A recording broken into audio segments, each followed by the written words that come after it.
It was back to the drawing board for the Aggies after Week 1's loss to Notre Dame to open the season. This week, Mike Elko and his team get a palate cleanser and a chance to bounce back against the McNeese State Cowboys.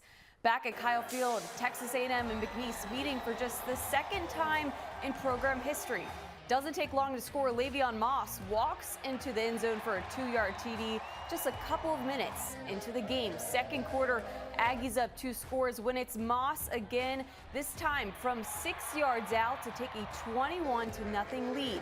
McNeese quarterback Camden Six-Killer throws behind his receiver, and Kansas State transfer Willie III comes up with his first interception in the maroon and white. That leads to Connor Wigman finding a wide open Noah Thomas for a 15-yard strike in the corner of the end zone to go up 28-0.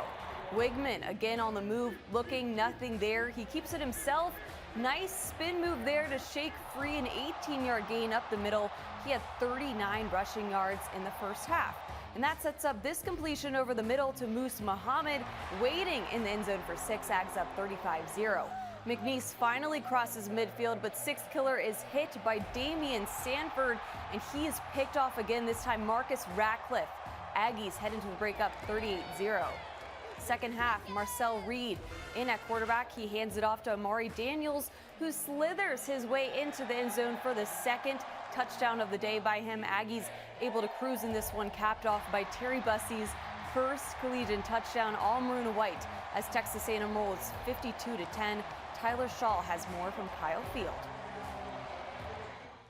Well, Texas A&M did what they needed to do. After a disappointing season opener to Notre Dame, they bounced back in a big way with a 52-10 win over McNeese, a game that really gave them confidence. On offense, I thought we did a really nice job getting into rhythm and getting going, and then defensively we made the stops that we needed to make. It gave us a lot of confidence. I mean, the O-line up front was doing their jobs, so I can do my job, so we're very much confident.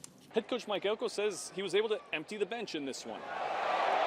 We got a lot of guys, reps and opportunities, and it wasn't pretty at times. It wasn't to the level we needed it to be at times, but the only way those guys are going to learn is going to be to get on the field and get into game action. We got to see a lot of players hit the field for the first time in their careers. Miles Davis will remember that first play. That was his first play where he came up and lit up the running back, and so that'll be something he'll remember for the rest of his life. And those kids are talented kids, and they're going to help us at some point. And the 12th man kickoff team made its return. Just being the first time here, seeing it firsthand, just seeing my guys out there go crazy and make plays on kickoff, it was real exciting for me. I was happy for them.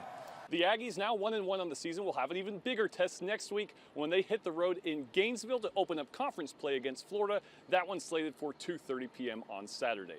Reporting from Kyle Field, Tyler Shaw, News 3 Sports. And a look at the stats from today. The Aggies dominated on the ground and through the air. A&M had 529 total yards, with 333 of those on the ground. Moss led that effort with 84 yards and 2 TDs. Wigman finished 11 for 14 on 125 yards. The Aggies also had those 2 interceptions, while the Cowboys had no turnovers.